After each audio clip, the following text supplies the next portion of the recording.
Say, mister, are you one of them badass rock stars? Oh, Jen, you scared the crap out of me. Sorry, babe. Hey, Louis, what's up? This huge freak in the crowd kept staring at me like some whacked out psycho. Well, maybe you never checked out your audience before, but you guys don't exactly share the same fan base as Kenny G. Oh, this was different. He looked seriously creepy. Ooh, that reminds me. Grab your money and let's split. We gotta go visit the landlord. Great set, man. Come on. If we don't pay him tonight, we're gonna be living in a box. Ah, Jen, you never used to complain. I think we're going to play. I'm 21 now, Louis. Too old to be living like a bum. Plus, I'm gonna need study space once I start college. No autographs. Creep. Good night, guys. See you next time. See you, buddy. What is that thing? Hey! Don't make me hurt you.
Is this your Jane Doe? Yeah, came in 2 nights ago. Hasn't come round yet. She's a fighter, though. I've lost plenty with injuries less than hers. 5 broken ribs, lung punctured in 2 places, ruptured spleen. What'd you do, get hit by a truck? Yeah, she left some nightclub with her boyfriend. Looks like a gang jumped them. Left her lying outside the club. They found him several blocks away. He's in the room 3 doors down. So, what do you think? 50-50. Come on, Doctor. There's a coffee and donut downstairs. Need your attention.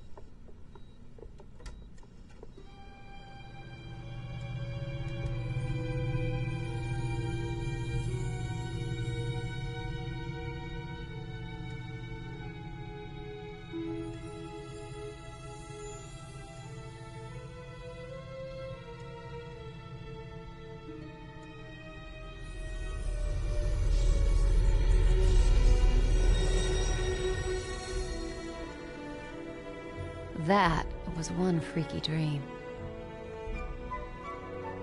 This a hospital? What the hell happened? Oh my god. I'm dead? No, I don't want to be dead. Things were just starting to work out. Louis and I were just... Oh my god. Louis. What happened to us? Huh? What the hell are you? A bit short for the Grim Reaper, aren't ya? You're not dead, Jennifer, but if you don't be quiet and listen to me, you soon will be. My name is, well, let's say you can call me Scree. I've been sent to find you, to show you some very important things and to enlist your assistance. Right. Well, Scree, glad I'm not dead, but first you better explain how come I'm looking down on myself. She is creeping me out. Your corporeal form, the one still lying there, is very weak, close to death perhaps, but not yet lost. That is only part of you. The other part, your spirit, That's you. I set it free from your body so that we could talk. In fact, now that it's free, you'll find you can travel to places you've never even imagined. Right, so I'm like an astral projection or something. Essentially, yes. So what does that make you? I am but a humble servant to my lady, and to you I'm a friend, someone you need to trust. Now quickly, you must come with me. We're both vulnerable here. Okay, but only 'cause I'm intrigued. I've never been an astral projection before.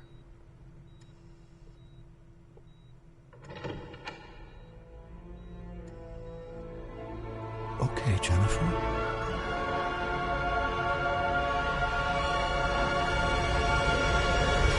What the hell?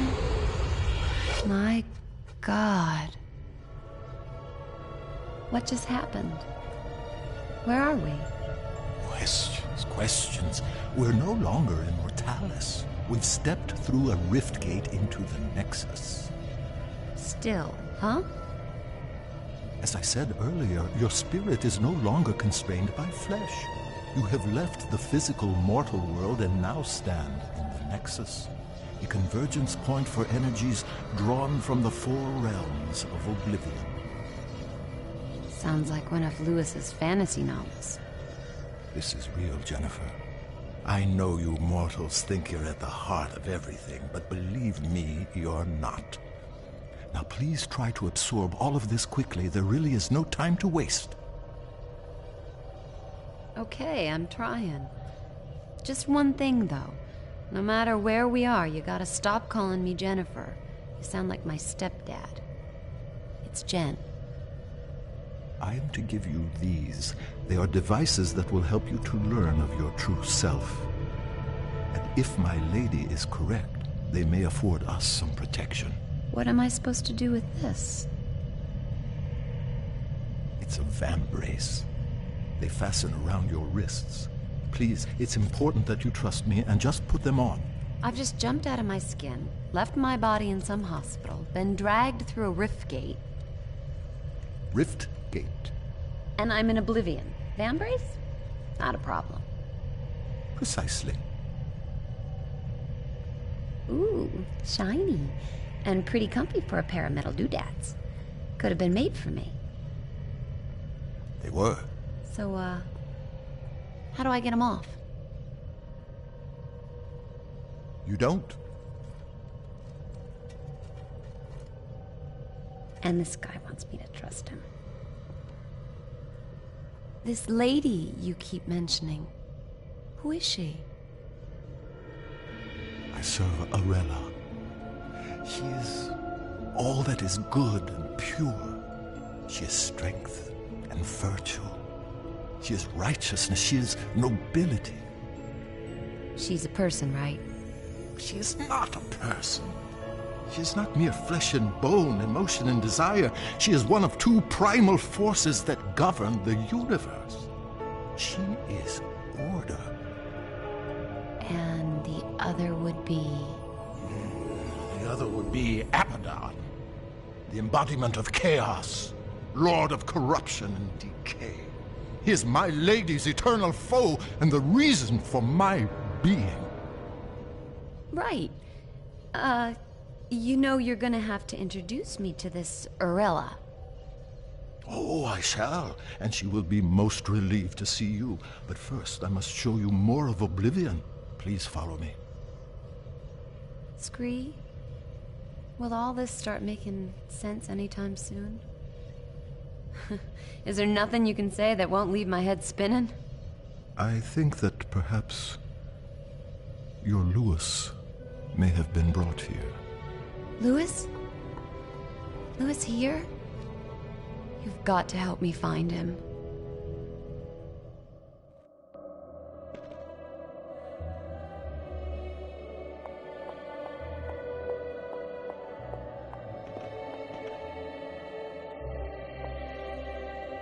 Come on, this way.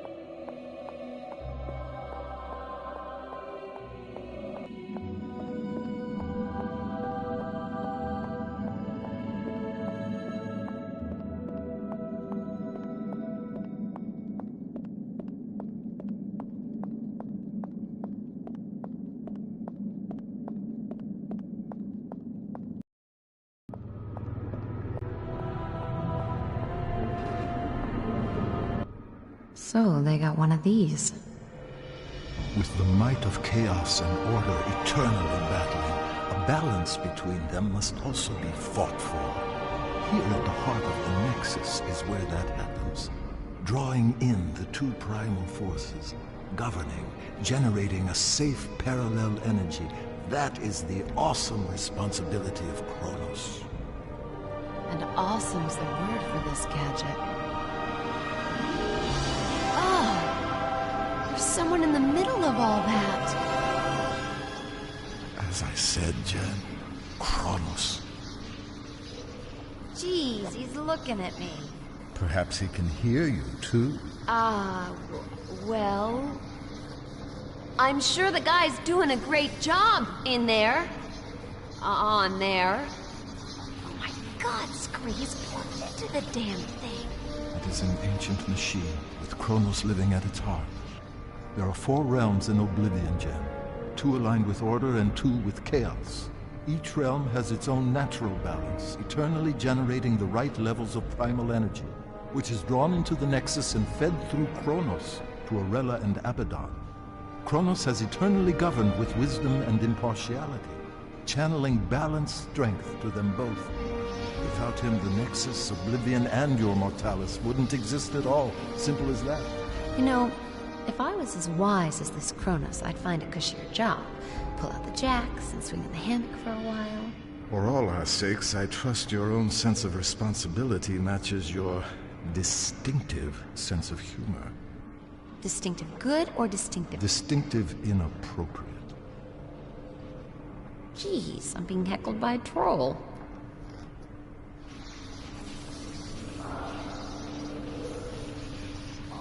Is he okay? That doesn't look too healthy. No. The force of chaos is overpowering him. Abaddon is putting his ancient plan into practice. A break with eternity. He's secretly corrupting the kingdoms of order, strengthening the realms of chaos, foolishly rocking the Nexus like a boat about to capsize. Just look at our guardian suffering to keep control. He may not last very long. Come on, Jen, we have no time to lose. Okay, I'm coming. Just don't leave me behind here.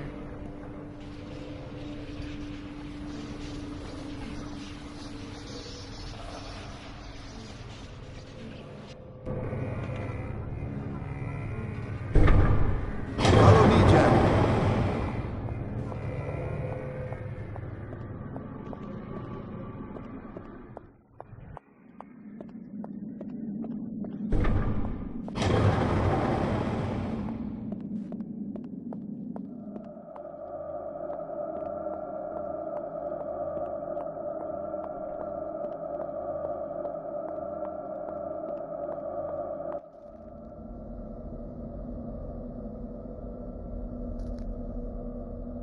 It's no good. I'm gonna have to ask Scree. Questions again. And if there's something I'd want you to ask, you never do. What, please? These symbols. Ah. I presume you have noticed this. Indeed, there is a remarkable similarity. They are identical, you lunk. Louis drew the design for me just after we met. How come the symbols all over the place here? I simply can't tell you. Can't or won't? It's branded on you, Jen, not me. I don't know everything. It's not branded, it's just a tattoo, goddammit. Louis told me it was a ancient rune of protection. I just thought it looked cool. Where did Louis see this symbol? It's very important. He wouldn't tell me. Oh, forget it. Everything else going on, that ain't gonna freak me out. Come on, little guy.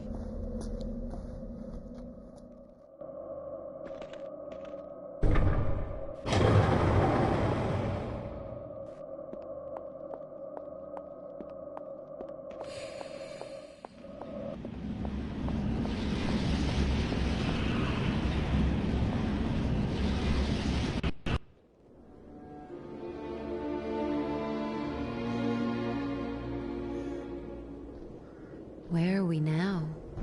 We have entered the kingdom of Solom. Time stands still in the four realms connected to the Nexus. In this realm, it is eternal night. And let me guess. Eternal winter? By nature, Solom is bleak of climate, but nothing too harsh for its people. The Ferai are strong and resourceful hunters. You say hunters? The worlds of Oblivion are each inhabited by a different race, and yes, the Ferai are fierce, sometimes brutal, but they are fundamentally good. You're going to meet a lot worse, I assure you. Splendid. Solom and its people have always been aligned with order, providing my Lady Arella with power. But now things have gotten screwed up, right? Yes, thanks to Abaddon's villainy. His interference in the realms is drawing all the primal energy to his side and starving my lady of her very existence. In truth, neither side can survive without the other, and soon everything will be destroyed. So the guy's trashing the status quo, creating chaos. Guess he's doing his job. And we must do ours, so just listen. Oops. I'm sorry. You must forgive me for that, Jen. So much more will become clear to you, child, but we've so little time. Hey, look, don't sweat it. I'm fine. So what's to be done here? Let's get on with it. Thank you, Jen. Right, now, what we've got to do here, Jen, is, I haven't the faintest idea. But I do know Solom has been tainted by chaos somehow, and we have to restore the natural order. I told you the Ferai are violent, but they live as a basically peaceful clan with rituals and art, for example, a structured society. The one crucial thing for the race is their king. In Solom, the king has huge authority, awesome strength, but he must, without fail, sacrifice himself at the height of his power and pass the throne to his heir. Gruesome. Ah, yes, the burning crown, the traditional method of royal sacrifice. Failure of the king to abdicate his power would devastate the land and lead its people to ruin. Ruin as... Precisely. The king here is Hearn, strong, deadly even, but always a good leader for his people, I believe. A Ferai king like any other through eternity, but some time ago he was due to relinquish power. And he's running for another term. He is senselessly refusing to give up his rule, and so leading the Ferai to disaster. So we check it out. Cool. Yes. A sound plan of action.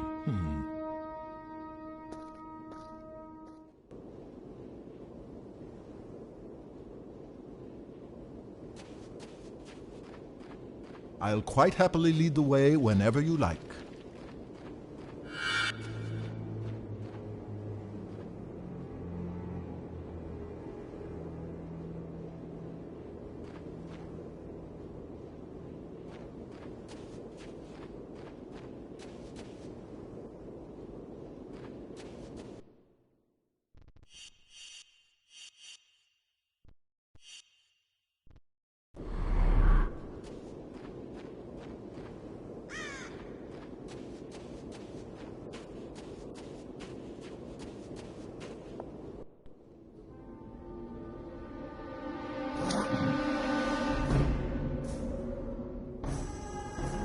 God, Kika. That did not sound too friendly. Let's find another way around.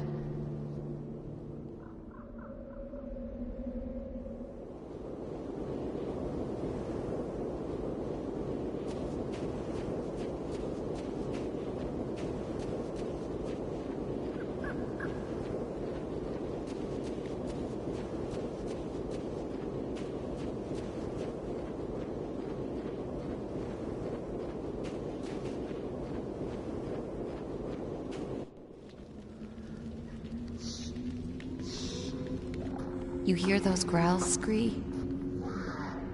That sounds like Malkai. They're primitive, territorial beasts. Huge teeth, fearsome claws, fond of the dark. Well, that's it. We ain't moving. Oh, no. I suspect they'd only be interested in devouring you. Oh, great. I doubt they'd find me too palatable. Sure. You don't look particularly tasty. Malkai are afraid of fire. I'll scout ahead, see if I can find anything. I'll stay here until you get back.